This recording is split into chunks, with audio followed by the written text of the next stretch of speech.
Hey everyone, this is Tim from Your Six Studios. Today in this video, I'm going to show you how to upgrade your PlayStation Plus subscriptions from Essentials to Premium or Deluxe. And you can do this while you already have an active subscription, and it will kind of prorate the price. So let's go up to the top and then go to Settings, then go down to Users and Accounts.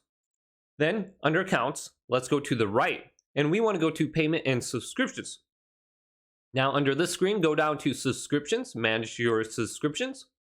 Then you can see your PlayStation Plus active subscription. Let's select this. Now we can see the expiration date, mine is 1/3 of 24, and you can cancel the subscription in the bottom left side of the screen, and that will turn off auto renew. So I did this so I don't get charged with my credit card. Now to upgrade your plan, let's go to change plan right here.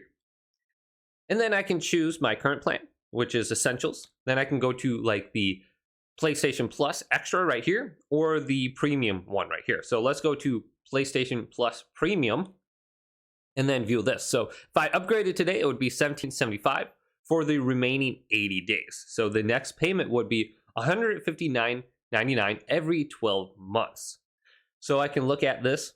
Then I can go to PlayStation Plus Extra, and then this one would be $12, and it would be $134 every 12 months. And then here is the basic plan, which is now $80 every 12 months. They increased the price at some point in the last few months, but hopefully this video did indeed help you out. If it did, leave it a big thumbs up and subscribe to my channel down below for more tech up videos coming up next on Your Six Studios.